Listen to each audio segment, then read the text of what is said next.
Hello students, welcome to the biology class. Today we are going to start with our chapter 18, Body Fluids and Circulation. So here we are going to start with body fluids and circulation. What is circulation? Circulation is the transport of nutrients, carbon dioxide, oxygen and excretory products to the concerned tissues and organs. For circulation, simple organisms like sponges, hydra use water from their surroundings, whereas complex organisms like human being, they use body fluids in the form of blood and lymph for circulation. We are having two types of circulatory systems. Number one is open type and another is closed type. What is open circulatory system? Here the blood pumped by heart passes through the large vessels into the open spaces or cavities called sinuses. The example is arthropods, means insects, and molluscs. So here in this image you can see this is the heart and they passing the blood to the large vessels and directly into the sinus, that is the open space, and they are not being enclosed into any tube-like structures like vessel. Such type of the system is known as open circulatory system. Next is your closed circulatory system, that is in annelids, that is earthworm, as well as in the chordates like human beings. Blood pumped by heart is circulated through the blood vessels. So that is the heart and the blood is pumped through this to the circulatory, that is the blood vessels, and then it is not being in the open cavities or in any of the sinuses, and it is more advantageous as the flow of fluid can be regulated and the mode of circulation is faster. Hearts of vertebrates. So all vertebrates, they have a muscular chambered heart. So starting from the fish, then amphibians, then reptiles, then you have a birds and the mammal. This is known as the evolution of heart. In fishes, they are having two chambered heart, that is one atrium and one ventricle. Whereas amphibians like frog, they are having a three-chambered heart, that is two atria and one ventricle. Reptiles, they are having a three-chamber heart, that is incomplete partition of a ventricle. The auricles are completely separated, but ventricles, they are incompletely separated. The exception is crocodile, which is reptile but having a four-chambered heart. Whereas in the birds and the mammal, both the auricles and ventricles, they are completely separated and they are having a four-chambered heart. Patterns of circulation in vertebrates. So we are having a three patterns, that is single circulation. For example, the fish, which is having a two-chamber heart. Incomplete double circulation, that is the frog, which is having a three-chambered heart. And double circulation, like the human being and the mammals, they are having a double circulation having a four-chambered heart. The first, that is your single circulation seen in the fishes. Heart receive impure blood, that is only the venous blood, or you can say the deoxygenated blood, from the body part to the heart, and then they will go to the gills to get it oxygenated, because gills is the respiratory organ of the fish where the oxygenation of the blood takes place, and this oxygenated blood goes to the body parts.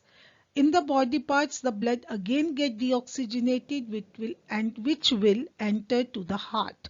So heart will receive only the deoxygenated blood, and the fish heart is known as the venous heart.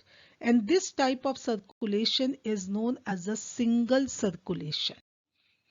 Second pattern is incomplete double circulation, which is seen in the amphibians and reptile, which is having a three-chambered heart where the auricles are separated but ventricles are incompletely separated. So left atrium receives, so this is the left atrium which receives the oxygenated blood from the gills, lungs, skin as of the respiratory organ, to the right atrium gets deoxygenated blood from the other parts of the body. So left side will receive the oxygenated blood, whereas the right atrium will receive the deoxygenated blood from the parts of the body. However, they get mixed in the ventricles because that is a single ventricle, and the ventricle pumps that mixed blood to the body parts. So the organism, that is amphibians and reptiles, they will receive the mixed blood, and this is known as the mixed circulation or the incomplete double circulation. Next is your double circulation, which is being seen in the birds and the mammals, in which the right atriums that receive the deoxygenated blood, it passes into the right ventricle, whereas left atrium receives the oxygenated blood, it passes into the left ventricle. Ventricle pump it separately without any mixing to the lungs as well as to the body parts. So now we will discuss the human circulatory system, which is having a blood vessels as well as the heart. So human circulatory system is consist of blood vascular system and lymphatic system. Blood vascular system having a three components, that is heart, blood and blood vessels. Heart is considered to be the pumping organ. Blood is again consist of two parts, that is liquid part that is known as the plasma and formed elements. Elements again of three types, that is RBCs, WBCs, platelets, and WBCs, that is the granulocytes and agranulocytes. Granulocytes, that is neutrophil, eosinophil and basophil, whereas agranulocytes, that is lymphocytes, monocyte, and lymphocytes are B lymphocytes and T lymphocytes. And we are having a three types of blood vessels, that is arteries, veins and capillaries. And lymphatic system consists of the lymph as a fluid and the lymph vessels and the lymph nodes. So first we will discuss the composition of the blood, which is having a plasma as well as the formed element. So 55% of the plasma, which is chalk colored, means a light yellow in color, and slightly alkaline fluid matrix, whereas 45% that includes the cell, which may be RBCs, WBCs and platelets. So plasma, the constituents of the plasma, that is 90 to 92% is water, and the function, they act as a good solvent. Then we are having a three very important plasma proteins. Number one is fibrinogen, which helps in the blood coagulation, means clotting of the blood. Then globulins, that is act as an antibodies for defense of the body. Albumins, that is the osmotic balance, regulates the blood pressure. Along with that, we are having a glucose, amino acids, lipids, cholesterol for energy production and growth. Inorganic sodium ions, magnesium ion, chloride ions, bicarbonate and the calcium ion, they helps in the regulation of osmosis. Gases, that is CO2, O2 and nitrogen for transport. So there is one more definition, that what is serum. The plasma without the clotting factor, that clotting factor is fibrinogen. If no fibrinogen is present in the plasma, then this yellow, pale yellow fluid is known as the serum. So next we are having the formed elements. We are having a three formed elements, that is RBCs means erythrocytes, white blood cells means your leukocytes, platelets means your thrombocytes. So this is your white blood cell, this is your platelets, and this is your red blood cell. So first we will discuss the features of RBC or the erythrocytes. Color, that is the red, as we know, due to the hemoglobin, which is known as the respiratory pigment or iron pigment. Normal hemoglobin level in the blood is from 12 to 16 gram per 100 ml. Lifespan of RBC is 120 days. Count is 5 to 5.5 millions per mm cube. Formed in the red bone marrow. Structure is biconcave without nucleus, means they are enucleated. No mitochondria, no Golgi complex are present. Function is the transport of gases like CO2 and oxygen. So worn out RBCs are destroyed in the spleen, or that is known as a graveyard of RBCs. So when the lifespan of RBCs is being over, then they are being worn out, they are being destroyed, and then they get accumulated in the spleen, and that is known as a graveyard of your RBCs. Features of WBCs means white blood corpuscles, that is the leukocytes, and they are colorless. Lifespan is 1 to 15 days. Count is 6,000 to 8,000 per mm cube. Formed in bone marrow, lymph gland and spleen. And the structure is nucleated and different types are there, and they plays a very important role in defense mechanism, that is a part of the immune system. So here you can see they are the granules which are being present. So neutrophil, eosinophil and the basophil, they are known as the granulocytes WBCs, and they are having a nucleated, so that is more than 2 to 3. They are having a 2 nucleates, that is again having a 2 nucleated there. Lymphocyte, that is without any granules, they are smooth and small in size. So here we are having a kidney shaped nucleus, and that is smaller, which will again divide it into the B lymphocytes and T lymphocytes, which plays very important role in giving the immunity to the body or engulfing the foreign particles or antigens. So the next is the types of WBCs, that is your neutrophil, that is 60 to 65, phagocytosis, soldiers of the body. Eosinophil, that is 2 to 3%, register infection, cause allergic reactions. Basophils, that is 0.5 to 1%, secrete the histamine, that is serotonin, heparin, cause inflammatory reaction if allergy is there. Monocyte, that is the largest WBC, 6 to 8. Phagocytosis means to engulf the foreign particles. Then we are having a lymphocyte, that is smallest is B lymphocytes, and the WBCs with the largest nucleus, that is B and T lymphocyte, 20 to 25%. Immune response of the body secretes the antibodies. Next is the features of the platelets or the thrombocytes. Again, they are colorless. Lifespan is 7 days. Count is 1.5 to 3.5 lakh per mm cube. Formed in the megakaryocytes in bone marrow. Megakaryocytes means the small nuclei which are being formed, and non-nucleated cell fragments, and they plays a very important role in blood clotting. So now we will discuss about the blood coagulation or the blood clotting. It is a mechanism for homeostasis, means prevention of the blood loss through the injury. So if injuries takes place, then the clotting takes place so that we can prevent the loss of the blood.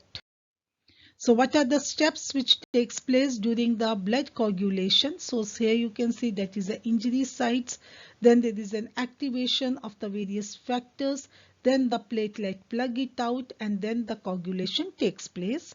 So first, at the site of injury, the clumped platelets and the tissues, they release the thromboplastin, which combine or which forms the thrombokinase, that is the thrombi enzymes to form the thrombin. So with the help of enzyme prothrombinase, prothrombin is being converted into the thrombin in the presence of calcium ions, and fibrinogen, which is a plasma protein, and they are become the insoluble into the thread-like structures known as the fibrin with the help of a prothrombin, and then they trap the dead and the damaged form element at the site of the injuries and plug them, and that plug of the fibrin is known as the clot or the blood coagulation. So here that is the platelets, that is the red blood cells and the broken blood vessel wall. Then the activated, you can see the activated platelets will reach to the site of injury, and this fibrin, which are thread-like structure, they will form a plug-like structures and leads to the homeostasis. Next, we will discuss about the blood grouping. So we are having four types of the blood, that is blood group A, blood group B, AB and O, along which we are having the Rh positive and Rh negative. So the blood groups were discovered by the Karl Landsteiner, and it includes the ABO grouping and Rh grouping. ABO grouping, that is, it is based on the presence or the absence of two surface antigens, chemicals that induce the immune response on the RBCs, namely A and B. Similarly, the plasma contains two antibodies protein produced in response to the antigen, that is anti-A and anti-B. So if the antigen A is present on the RBCs and anti-B is present in the plasma, so the name of that blood group is A, which can donate the blood to A as well as to the AB, and they can receive the blood only from A and O. Similarly, if the antigen B is present on the RBCs and anti-A is present in the plasma, the name of the blood group is B, and they can donate the blood to the B as well as to the AB, but they can receive the blood only from the B and O. And if both the antigens are present on the RBCs and no antibody is present in the plasma, the name of that blood group is AB, and they can donate the blood only to the AB, but they can receive the blood from A, B, AB and O.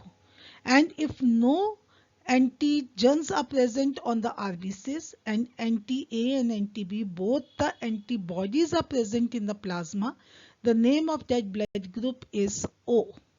So they can donate the blood to A, B, AB and O, but they can receive the blood only from O. So with this we conclude that the AB is the universal recipient because it can receive the blood from any type of the blood group, and whereas the O is the universal donor, it can donate the blood to any type of the blood group. So antigen A reacts with the anti-A, antigen B reacts with the anti-B. Mixing of the blood with interactive antigen and antibody cause the clumping or the agglutination of the RBCs. O person are called universal donor as they can donate the blood to the person with any blood group. AB group persons are called as the universal recipient because they can accept the blood from all the groups. Along with the blood group, we are having one more protein which are being present on the RBCs, that is the Rh factor, that is the rhesus, which is being discovered from the rhesus monkey, is an antigen found on the RBCs. So if Rh positive means the presence of the Rh factor and Rh negative means the absence of the Rh factor.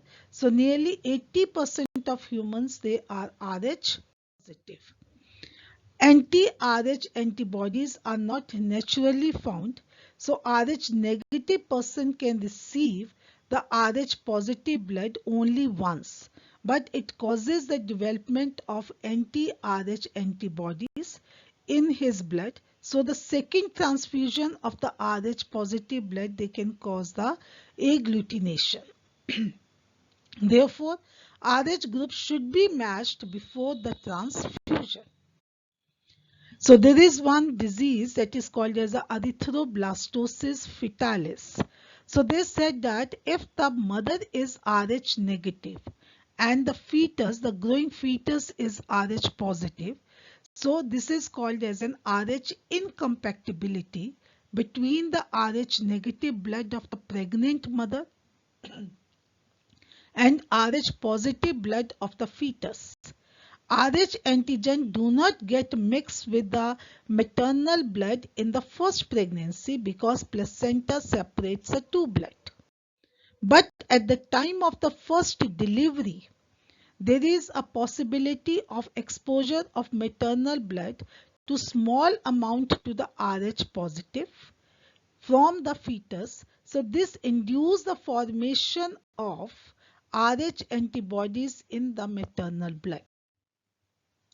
In case of the subsequent pregnancy, means in the second pregnancy, Rh antibodies from the mother leak into the fetal blood, that is Rh positive, and destroy the fetal RBCs. This is fatal for the fetus or causes severe anemia and jaundice to the baby. This condition is known as erythroblastosis fetalis. So erythroblastosis fetalis can be avoided by administering anti-Rh antibodies to the mother immediately after the delivery of the first child. So next we will discuss the another component of the blood vascular system, that is the blood vessels.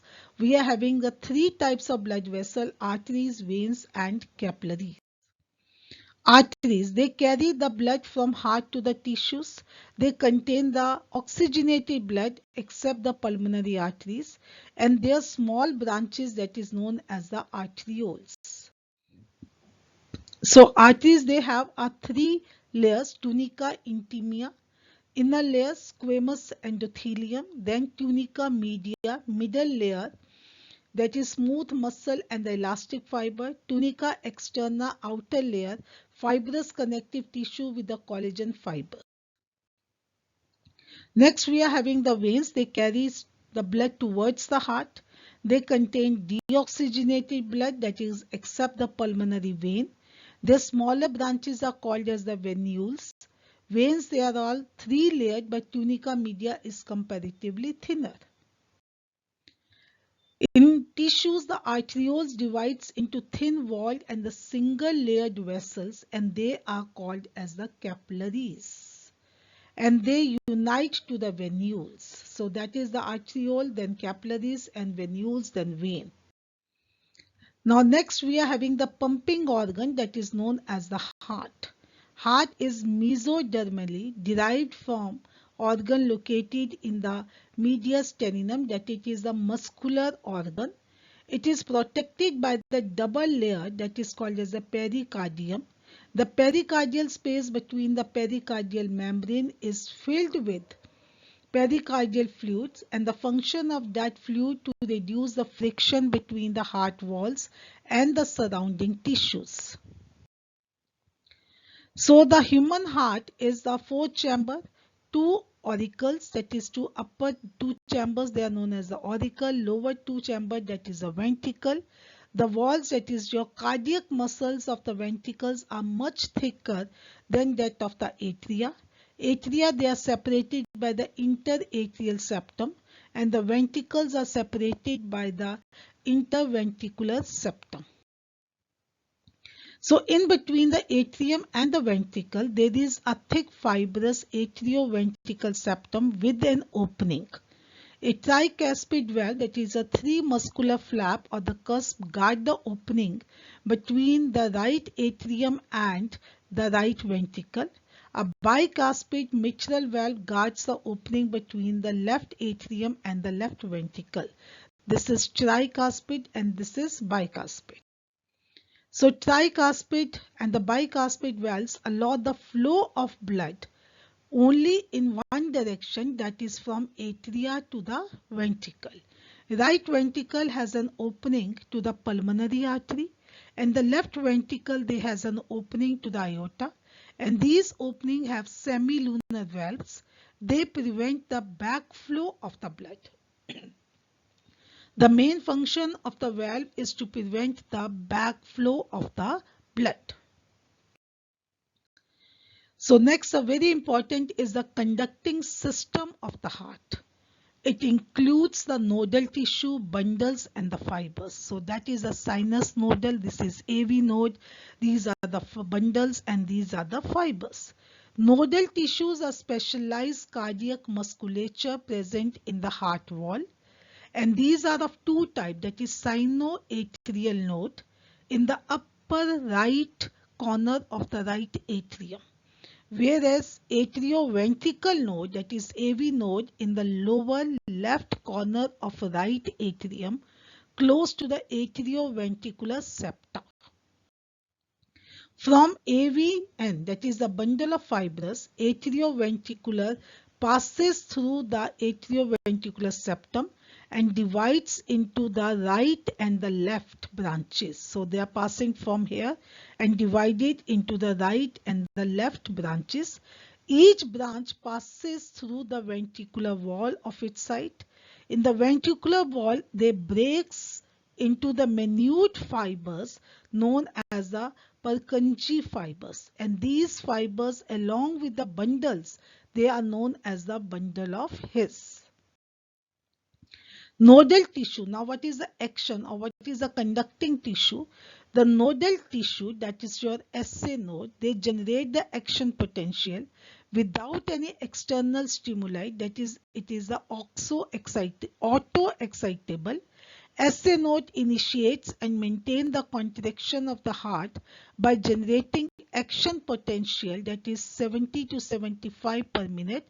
That's why it is known as the pacemaker. So SA node is known as the pacemaker. So the next lesson we will discuss about the cardiac cycle in our next session.